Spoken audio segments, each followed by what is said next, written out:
Hey guys, welcome back to the JTO channel.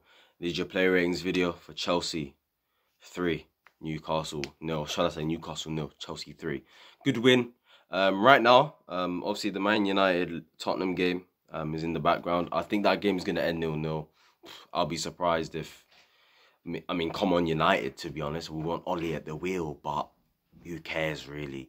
I may talk about the Chelsea, but yeah, if it comes back to bite me, then don't really care. We're top of the league, top of the league, oh. Anyway, Mendy in goal, he gets a 6. Look, what did he have to do today, bruv? Yeah, he popped it about when he needed to. He even wanted to get himself involved and try to hold on to the ball. He ended up getting fouled. A bit cheeky from him there. I think he done that on purpose, but actually, I'll give him a 7 because it's Mendy. Best keeper in the league at the moment. I don't care what anybody tells me. None of this De Gea stuff. Been in good form, by the way. He's the reason Man United haven't been exposed defensively as they have been, obviously, recently with the Liverpool thing. Ramsdale played well for Arsenal recently and obviously today.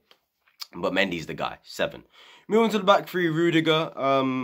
Look, defensively, Rudiger, Thiago Silva and Christensen were all solid today. It's really as simple as that. I'm going to give them all the same rating to make this a little bit quicker because they had nothing to do defensively. Like, when they had to deal with St. Maximum, they did do that very well. They pocketed Callum Wilson today. Like, that's the best defence in the league right there. Christensen, Rudiger and Thiago Silva. Those 3 of the best centre-backs. Honestly, probably more football. Just saying. You know, Ruben Diaz, Virgil van Dijk. They're conceding goals. That's what I'm saying. They're conceding goals. We're not conceding goals, so they will get a 7. I like the fact that Rudiger's ambitious with the way he drives the ball. I like the way in the second half he was picking out Havertz and Ziyech and then pockets. Wasn't doing that as much in the first half because maybe he didn't have as much time and space to do it. But in the second half, he had a lot more times to do that, a lot more opportunities to do that. And you know, he was the reason why we were so close to maybe Ziyech getting a shot away or Havertz to maybe turn and then create a chance from it. So I like that from Rudiger. Very ambitious today. Same with Christensen down. I kept it safe when needed to. Defensively solid as always. Thiago Silva the same thing in the middle with that experience and you know, his leadership as well. So yeah, brilliant from those two. Sorry, from the 3 you'll get a 7. Reece James, I have to give him man of the match. 9 today. You know, beforehand, with Reece James, I was getting a little bit frustrated with him. Like, as in, I didn't think he was doing enough around the box. Because as a wing-back, you're high, man. You're going to get into the box in occasion. You're going to be probably more times, especially in this game. We had 80% possession today, by the way. So, in a game like this, you're obviously going to be near their box a lot more than yours. So, that is why I was getting a little bit frustrated with maybe Reece's final ball and stuff like that. But to be honest, he won us this game at the end of the day. Reece James scores at St. James's Park. Call it St. Reece James's Park. Yeah? Call it that, mate. Yeah? That's his stadium, mate. You've named the stadium after him. Do you understand? So, yeah, 2 absolute belters. 2 belters of goals that, you know, got us through. And like he said, you know, I saw some quotes saying it wasn't our greatest performance today, but good teams find ways to win. And that's what we done today. So fair play to Reece James. He gets a 9. N'Golo Kante. It was a solid performance from Kante. Gets a 7. Obviously, he came off. Look, I didn't want him to play the whole 90. And considering Newcastle was sitting back, I felt like more could have been offered from other players offensively than Kante. Kante, you know what? He done his job today. He done what Kante does. Obviously, defensively solid as always. We had ball most of the time. He kept it moving. You know, he was doing 1-2s and that. And I thought, you know, Kante was ambitious today with his passing. And, you know, sometimes taking shots and finding, you know, the pockets of where Callum Hudson-Odoi, Ziyech were picking up and Kai Havertz as well. So, solid from him today, gets a 7. Jorginho, 8.5. I thought today he was absolutely fantastic. Jorginho, especially that first half, the man was pulling the strings. He was finding the passes. Did you see Ziyech's goal? The pass from Jorginho was unbelievable to find that.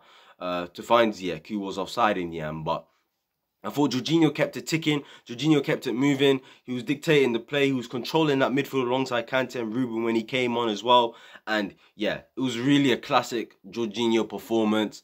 Captain's performance as well. Filling in Vaspilicueta with the armband. So yeah, love you, Jorginho. And yeah, it's a good thing that Chelsea fans appreciate Jorginho now and love him. You know, 3 years ago he was getting booed alongside Sarri. So it's a good thing that he's got that winning mentality about him. He's a very strong man. What he's been through in his life as well. It's a madness, but yeah, that's the commitment he has. He never gives up, and well done, Georgie, 8.5. And then obviously we move on to the front three now. Hudson-Odoi, you know, he had the most dribbles. He had 4 recoveries. I saw some stats. He won a couple duels. He had a good performance today. Look, at the end of the day, yeah, for any attacker in the world, maybe except for Messi, maybe Benzema, Lewandowski, maybe except for Salah as well. Like, come on. For most attackers, it's going to be very difficult for you to, you know, how can I say this? Like, it's going to be very difficult to break down a team that's as deep as Newcastle. Like, Newcastle was sitting deep, man. Like, these man, yeah, weren't even like Saint Maximin wasn't even half, like, you know where the halfway line is? He wasn't even halfway to the halfway line. The guy was nearly at his own box. So that's how deep and defensive Newcastle were today. And every time Callum got the ball, look, he was always up against 2 players at the end of the day. Like, because Ben Chilwell had a different role to play today, in which he did play well. Oh my God, I forgot to rate Ben Chilwell. Sorry. Ben Chilwell gets a 7. He was solid today. Once again, with the inverted wing-back stuff, when Reece James has it down that side, Ben Chilwell is always there to maybe get a shot off, get goals. And it's important for those two to maybe get goals and assists, because there are outlets when it's not going well through the middle, do you understand? And I thought Ben Chilwell, good performance today, kept the ball moving as well. Maybe they put in enough crosses as he wanted to when he was down the byline, but look, it was solid from him today, and I ain't got much to say. So yeah, 7 for Ben Chilwell. Like I said with Hudson-Odoi, look, every time he got the ball, he was always in a 2v1 situation. And I thought overall he dealt with it very well. For me, you know, when he needed to take on a man, he did it. Sometimes he did lose the ball, but I did like the fact that he was going for it. He was being ambitious, because, you know, maybe Ziyech wasn't doing it because he's not that type of player. Havertz is up front. We don't really have a dribbler in the team. We miss Kova today. Do you understand? We miss Mason Mount today. Players are going to take the ball and actually drive with it.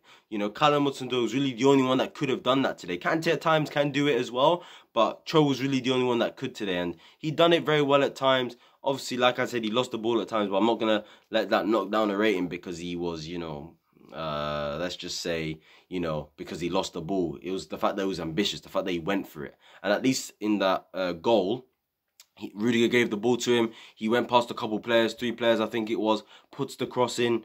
Yes, it bounces off. The Newcastle defender heads it away, and then Reece James scores.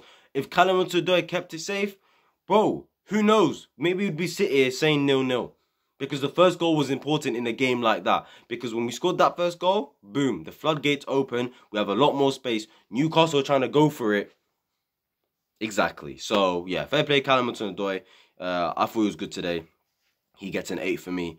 Ziyech down that right-hand side. Look, for me, Ziyech tried today. I'll give him that. He had effort today. He was pressing. He was working hard at times as well. I saw a bit more commitment from Hakim today. Look, and at the end of the day, people are cooking him on Twitter, saying, what does he offer? Oh, he's shit, blah, blah, blah. People are saying Barkley's better than him, like, behave yourself. I think Barkley is probably more effective in this particular system, but Ziyech is the better player. Let's just keep things real. But look, for me, my problem with him was his execution. Lost the ball, you know, with his, you know, obviously he's one-dimensional with his cutting and crosses. The quality of them wasn't good enough. I like the idea, though, because at least somebody's doing something like that. But then the execution was just poor. Sometimes his first touch was poor. Sometimes the guy would be offside as well for the goal. What a goal it was as well. And that's the quality Ziyech can bring. You see that offside goal he scored? That's the quality he can bring. But he was just offside. If he was onside, oh my God, he would have shut a lot of people's mouths, I swear. And he wouldn't be getting cooked as much as he is now. I do feel sorry for him, but hey, he's somebody that's looking like in danger. But yeah, I'm going to give him a 6 for today. He tried, but execution wasn't good enough. And Kai Havertz top. You know what? Didn't think it was a better performance than last week's. I thought, you know, fair play for winning the penalty. He made the run. Obviously, Jorginho slotted it in, like I said, with Georgie, captain's performance, blah, blah, blah. But Kai Havertz made the run, takes it around the keeper, gets taken out, and yeah, Kai Havertz was okay today. I felt like he was making good little runs that were getting ignored. I felt like for one of the chances, Reece James put it in, he has got to do better there. Like, people may have got Ziyech for skying it, but it was Kai Havertz that should have done better. He's the one that got his foot to it, and for me, his position was all over the place. Like, and he just had to tap it in. Lukaku, he taps it in. Timo Werner probably gets onto that as well, as much as people criticise his finishing. So I feel like Kai's got to work on his finishing a bit more. I feel like it can improve because I feel like number 9 is probably his best position in my opinion, and he's got to take his opportunity and maybe score more goals. He didn't score again today, he didn't assist either, but I'm hoping in the next game against Burnley that he can, because he needs confidence and all of that. But I thought he held up the ball well when he was picking up those pockets in between the lines. He did well at that as well. Combining the play as well, you know, with Callum and Ziyech. I thought that was good today as well. So fair play to Havertz. I'm going to give him a 6.5 though, because I felt like he could have done just a little bit more. That's all. Moving on to the subs now.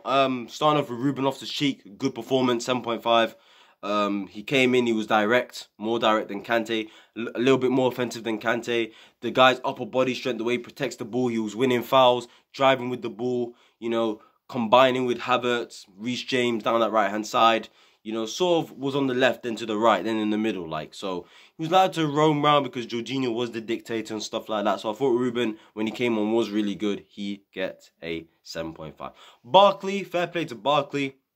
Again, gave us a new dynamic way of playing. He dropped a bit deeper. You know, he could drive with the ball. He was keeping it moving.